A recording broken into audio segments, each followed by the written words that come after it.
Hello students, আজকে আমরা যেটা করব সেটা হচ্ছে যে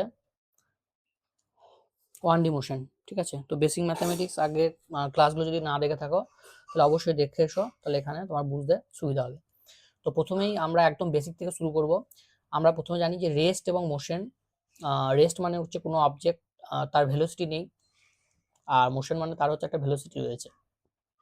তো এই দুটোই হচ্ছে রিলেটিভ। রিলেটিভ মানে কি, এটা ডিপেন্ড করছে অবজারভারের উপর। ঠিক আছে, ধরো পাশাপাশি দুটো ট্রেন যাচ্ছে, ঠিক আছে, পাশাপাশি দুটো ট্রেন যাচ্ছে, তো একজন অবজারভার এক প্ল্যাটফর্মের মধ্যে বসে আছে, তাহলে প্ল্যাটফর্মের যে বসে আছে সে কি দেখবে, দুটো ট্রেনকেই হচ্ছে যে মোশনে দেখবে।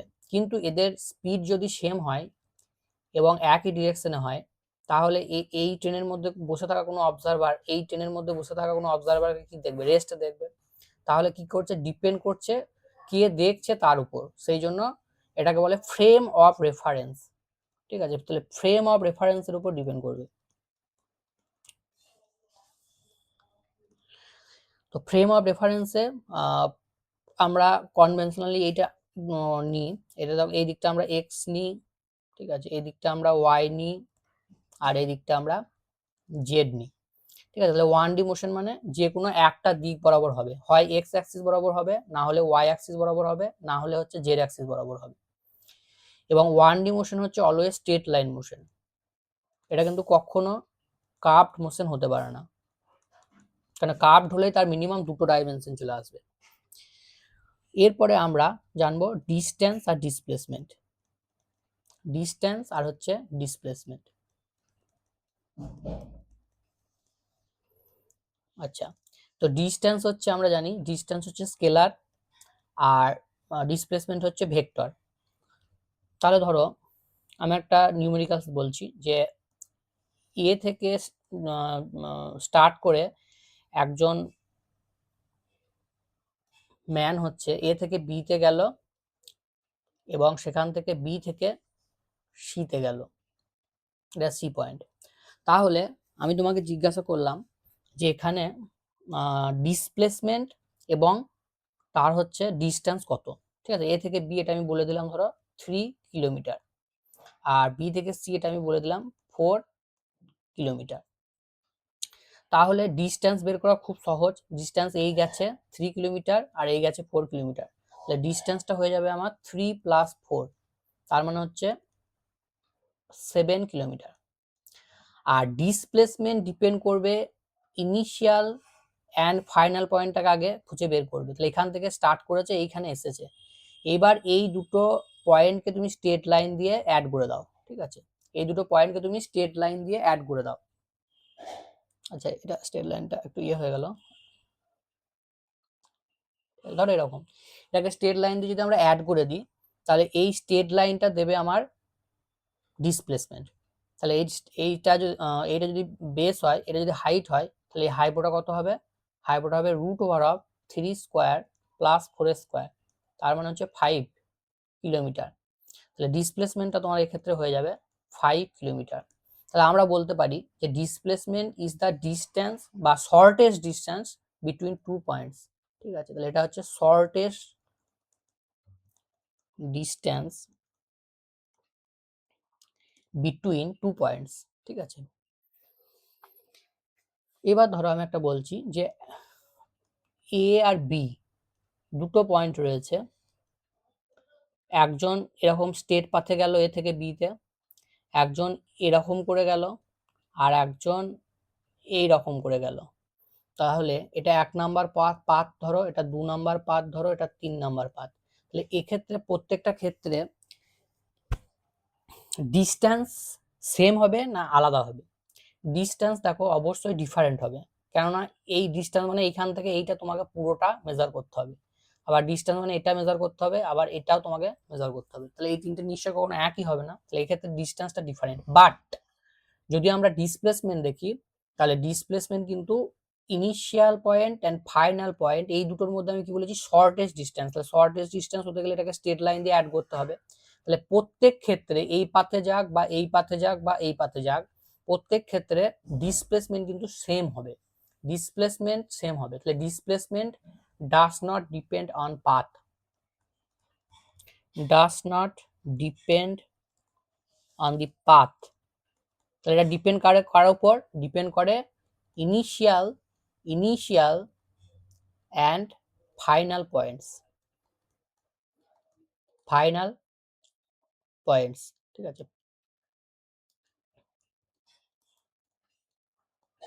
বুঝা গেছে? বেশ, এবার চলো এটা বলো কি হবে। আমি বললাম যে একজন সেমি সার্কুলার পাথে এ থেকে বি পয়েন্টে গেছে, ঠিক আছে? এ থেকে বি পয়েন্টে গেছে, এটা এ পয়েন্ট, এটা বি পয়েন্ট। তো এই যে সেমি সার্কেলটা রয়েছে এর আমি রেডিয়াসটা তোমাকে বলে দিলাম 14 সেন্টিমিটার। রেডিয়াসটা আমি বলে দিলাম 14 সেন্টিমিটার। তাহলে এর ডিস্টেন্স এবং ডিসপ্লেসমেন্ট কত হবে বলো? ডিস্টেন্স আর ডিসপ্লেসমেন্ট কত হবে? তাহলে প্রথমে আমরা ডিস্টেন্সটা দেখব। তাহলে এটা সেমি সার্কেল, তাহলে সেমি সার্কেলের এই ডিস্টেন্সটা কত হবে? টোটালটা যদি কমপ্লিট হতো তাহলে 2 পাই আর হতো, আর এটা সেমি সার্কেল মানে 2 পাই আর বাই 2 হবে। তাহলে এইখান থেকে এইটা হচ্ছে আমার কত? পাই আর। তাহলে এইটাই হবে আমার ডিস্টেন্স। তাহলে ডিস্টেন্সের ভ্যালুটা হয়ে যাচ্ছে পাই আর। এবার পাই এর ভ্যালুটা বসিয়ে দাও 22/7, আর আর হচ্ছে 14, এটা কেটে যাবে, তাহলে 2, তাহলে 44 সেন্টিমিটার। তাহলে ডিস্টেন্স হয়ে যাবে 44 সেন্টিমিটার। নেক্সট আমরা যদি ডিসপ্লেসমেন্ট বের করি, তাহলে কি বলেছি? ইনিশিয়াল পয়েন্ট, ফাইনাল পয়েন্ট, এই দুটোকে আমরা স্ট্রেট লাইন দিয়ে অ্যাড করব। তাহলে এটা কি হবে? ডায়ামিটার হবে। তাহলে ডিসপ্লেসমেন্টের ভ্যালু কত হবে? ডিসপ্লেসমেন্ট হয়ে যাবে আমার 2r। ডায়ামিটার, তাহলে ডায়ামিটার মানে হচ্ছে 2r, তাহলে 2 × 14 মানে 28 সেন্টিমিটার। বুঝা গেছে? এইবার দেখো, যদি কোনো পার্টিকেল স্টেট পাথে যায় তাহলে তার ডিস্টেন্স এবং ডিসপ্লেসমেন্ট ইকুয়াল হবে। কিন্তু যদি কোনো কার্ভ পাথে যায়, যেমন ধরো এই কার্ভ পাথে গেছে, এখানে দেখো ডিস্টেন্সটা হচ্ছে যে বড় হচ্ছে আর ডিসপ্লেসমেন্টটা হচ্ছে কম হচ্ছে। তাহলে distance greater than or equal to, আমরা বলতে পারি ডিসপ্লেসমেন্ট। ইকুয়াল টু কখন হবে? যখন সেটা স্টেট পাথে যাবে। আর কার্ভ পাথে গেলে ডিস্টেন্স হচ্ছে গ্রেটার দ্যান ডিসপ্লেসমেন্ট হবে। আচ্ছা,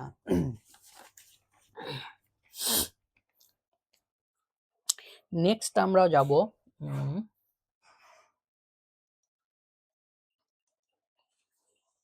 স্পিড অ্যান্ড ভেলোসিটি।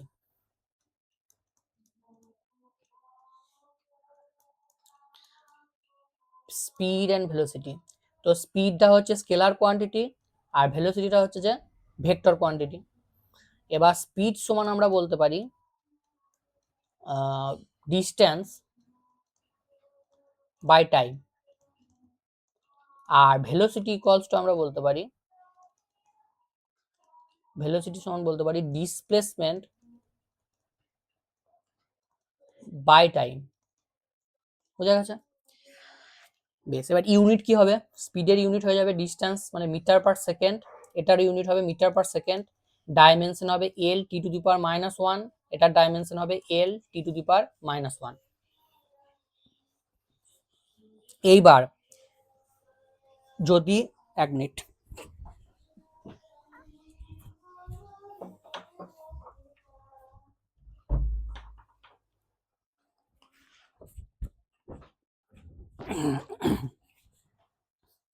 এবার দেখো আমরা যেটা করব, আমরা যদি অ্যাভারেজ বের করতে বলে, ধরো একটা জার্নি করছি, আমার এ থেকে বি পয়েন্টে আমি ট্রেনে করে জার্নি করছি।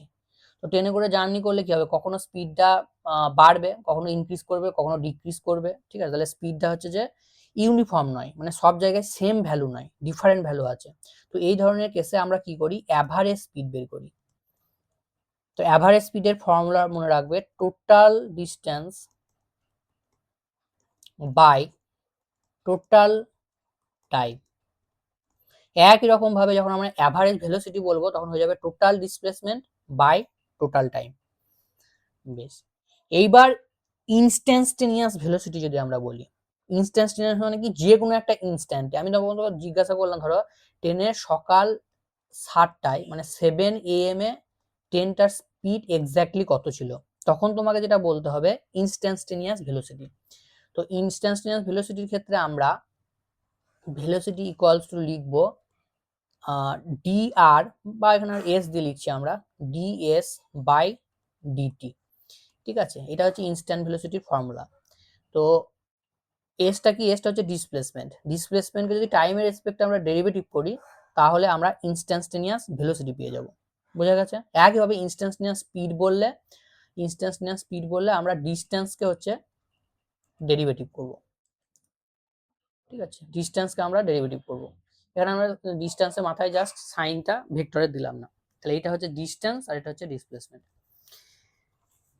এবার দেখো একটা নিউমেরিক্যালস করা যাক। আচ্ছা, তোমাকে আমি বলে দিলাম যে একটা পার্টিকেল স্টেট লাইনে মুভ করছে, ইকুয়েশনটা এরকম, এই পাথে মুভ করছে, এরকম ইকুয়েশন মেনটেন করে মুভ করছে। ঠিক আছে, তাহলে আমি তোমাকে যেখানে তোমার এস এর ইউনিটটা আমি বলে দিলাম, ধরো এসটা দেওয়া আছে সেন্টিমিটার ইউনিটে আর টাইমটা দেওয়া আছে সেকেন্ড ইউনিটে। তাহলে আমি তোমাকে বের করে বলো যে ইনিশিয়াল স্পিড আর 2 নাম্বার হচ্ছে speed at t equal to 4 second. বলো কিরকম করে করবে। তাহলে দেখো এই প্রথমটা কি চেয়েছে, ইনিশিয়াল স্পিড। ইনিশিয়াল স্পিড বের করার জন্য কি করতে হবে, প্রথমে দেখো এইটাকে যেটা আছে এস দেওয়া আছে, এটাকে আমরা ডেরিভেটিভ করব। তাহলে ডিএস ডিটি করলে আমরা কি পেয়ে যাব, আমরা পেয়ে যাব স্পিড। তাহলে এটাকে ডেরিভেটিভ করো, এটাকে ডেরিভেটিভ করলে আসবে 8t প্লাস 5। ডেরিভেটিভ যদি না পারো তাহলে কিন্তু অবশ্যই হচ্ছে তুমি আগের ক্লাসটা দেখে এসো। ঠিক আছে, আগের ক্লাসটা দেখে এসো, ডেরিভেটিভের ইন্টিগ্রেশন ভালো করে শিখিয়ে দিয়েছি, ওগুলো দেখে এসো, নাহলে হবে না। তাহলে এটা ডেরিভেটিভ হয়ে গেল। এইবার দেখো তোমাকে বলেছে ইনিশিয়াল স্পিড মানে টাইমটা কত বসাতে হবে, t ইকুয়াল টু 0 যখন স্টার্ট করছে জাস্ট। তাহলে এখানে t ইকুয়াল টু যদি 0 বসাই তাহলে ইনিশিয়ালের ভেলোসিটি ভ্যালু আমার বেরিয়ে যাবে 5 সেন্টিমিটার পার সেকেন্ড, কারণ এসটা সেন্টিমিটার দেওয়া আছে। তাহলে এইটা হচ্ছে ইনিশিয়াল স্পিড। ওকে, এটাকে আমরা ইউ দিয়ে লিখে দিলাম। এইবার বলেছে দেখো speed at T equal to 4 second, তার মানে তোমাকে কি চেয়েছে, ইনস্ট্যান্টেনিয়াস স্পিড। তো ইনস্ট্যান্টেনিয়াস স্পিড কখন চেয়েছে, এই যে ভ্যালুটা আছে এই ভ্যালুতে ডেরিভেটিভ তুমি বের করেছো অলরেডি স্পিডটা এটা। এবার এখানে টি ইকুয়াল টু তুমি 4 বসিয়ে দাও, তাহলে 4 বসিয়ে দিলে এটা হবে কত হবে, 32 প্লাস 5 মানে 37। তাহলে তোমার অ্যান্সার হয়ে যাবে 37 মিটার পার সেকেন্ড। বোঝা গেছে? বেশ, নেক্সট চলো আমরা করব অ্যাক্সিলারেশন। আচ্ছা, অ্যাক্সিলারেশন হচ্ছে যে একটা ভেক্টর কোয়ান্টিটি। অ্যাক্সিলারেশনের ফর্মুলা কি, change of velocity by change of time, এটাকে আমরা অ্যাক্সিলারেশন বলি, তাই তো? একইভাবে যদি আমরা ইনস্ট্যান্টেনিয়াস অ্যাক্সিলারেশন বলি তাহলে তখন আমরা কি করব, ভেলোসিটিকে ডেরিভেটিভ করব উইথ রেসপেক্ট টু টাইম। তাহলে এখান থেকে আমরা পেয়ে যাব অ্যাক্সিলারেশন বা ইনস্ট্যান্টেনিয়াস অ্যাক্সিলারেশন।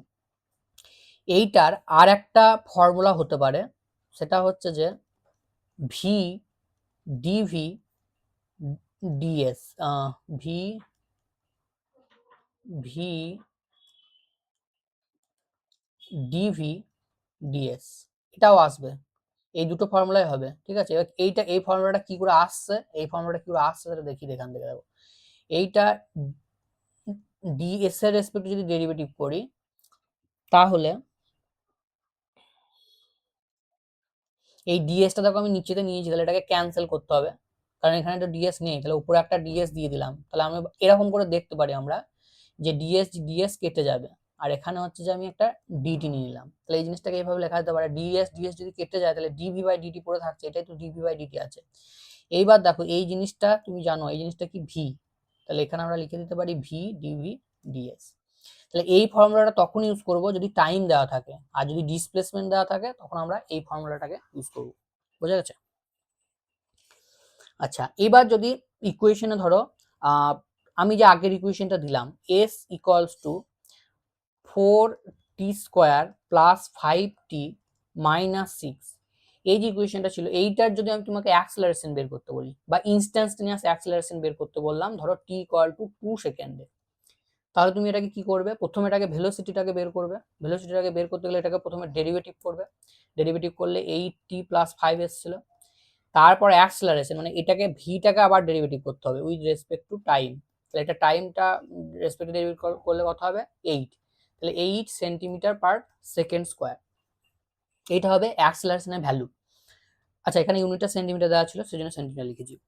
তাহলে এই যে এখানে আছে এর অ্যাক্সেলারেশনটা দেখো ইউনিফর্ম অ্যাক্সেলারেশন, তাহলে এর কিন্তু ভ্যালুটা সব সময় সেমই থাকবে। t = 2 সেকেন্ডেও যা থাকবে t = 3 সেকেন্ডেও তাই থাকবে, 4 সেকেন্ড 5 সেকেন্ড যাই নাও না কেন এর অ্যাক্সেলারেশন কিন্তু চেঞ্জ হবে না। তাহলে ইনস্ট্যান্টানিয়াস অ্যাক্সেলারেশনের ভ্যালু এক্ষেত্রে হয়ে যাচ্ছে 8 সেন্টিমিটার/সেকেন্ড স্কয়ার। বেশ, এরপরে আচ্ছা আর অ্যাক্সেলারেশন ডিঅ্যাক্সেলারেশন ডিফারেন্ট কিছু নয়, ডিঅ্যাক্সেলারেশনটাকে জাস্ট -a হিসাবে বলবো, যেখানে ভেলোসিটিটা ডিক্রিজ করবে সেটাকে আমরা ডিঅ্যাক্সেলারেশন বলবো, আর অ্যাক্সেলারেশন মানে ভেলোসিটিটা আস্তে আস্তে হচ্ছে যে ইনক্রিজ করবে। আচ্ছা তারপর তোমরা বলো যে ধরো আমি তোমাকে একটা ইকুয়েশন দিয়ে দিচ্ছি, a = 2s + 1, মানে এটা ওখানে কি এটা হচ্ছে যে অ্যাক্সেলারেশন। আমি বলে দিলাম যে পার্টিকেলটা স্ট্রেট লাইন, এটা 1D মোশন যেহেতু স্ট্রেট লাইনে মুভ করছে, তাহলে এখানে আমি অ্যাক্সেলারেশন আর ডিসপ্লেসমেন্টের মধ্যে রিলেশন দিয়ে দিয়েছি। এবার তোমাকে আমি কন্ডিশন দিয়ে দিলাম যে velocity of the particle is 0 at 0 displacement. এই কন্ডিশনটা আমি বলে দিয়েছি তোমাকে, ঠিক আছে। এবার তোমাকে বললাম find velocity displacement equation, find velocity displacement equation, মানে ভেলোসিটি এবং ডিসপ্লেসমেন্টের মধ্যে রিলেশনটা কি রকম হবে। তাহলে এটা কিভাবে করব আমরা, তাহলে দেখো এখানে s এর টার্ম আছে, তাহলে অ্যাক্সেলারেশনের কোন ফর্মুলাটা ইউজ করব, এটা ইউজ করব v dv/ds = 2s + 1, নাও ইন্টিগ্রেট করব both side, 2s + 1 ds integration. এবার এই দিকটা ইন্টিগ্রেশন করলে তুমি পাবে v²/2, আর এই দিকটা ইন্টিগ্রেশন করলে পাবে তুমি a², 2 ক্যান্সেল হয়ে যাবে, প্লাস হচ্ছে s, ঠিক আছে। তার সঙ্গে একটা কনস্ট্যান্ট বের করবে। এইবার এই কনস্ট্যান্টটাকে বের করার জন্য একটা করে কন্ডিশন দেওয়া থাকবে, সেই কন্ডিশনটা ইউজ করে তুমি কন্ডিশনটাকে কনস্ট্যান্টটাকে ইন্টিগ্রাল কনস্ট্যান্টটাকে তুমি বের করতে পারো। এখানে দেখো বলেছে ভেলোসিটি ইজ 0, তাহলে v0 যখন ডিসপ্লেসমেন্ট 0, তাহলে s0 বসাও v0 বসাও, তাহলে c এর ভ্যালুটা কত হয়ে যাবে, অবশ্যই 0 হবে, এটা 0 এটা 0 এটা 0, তাহলে c অবশ্যই 0 হবে। তার মানে c-টা 0, মানে এটা আমরা c এর জায়গায় 0 বসিয়ে দিলাম একবার, তাহলে আমার ইকুয়েশনটা দাঁড়িয়ে গেল এরকম। এইবার আমি এখান থেকে v = বলতে পারি √2s, কমন নিয়ে নিলাম s + 1, এটা আমরা বলতে পারি। তাই রিলেশন বেরিয়ে গেল, বুঝা গেছে। এভাবে আমরা করব। এরপরে দেখো আমরা চলে যাব ইকুয়েশন অফ মোশন।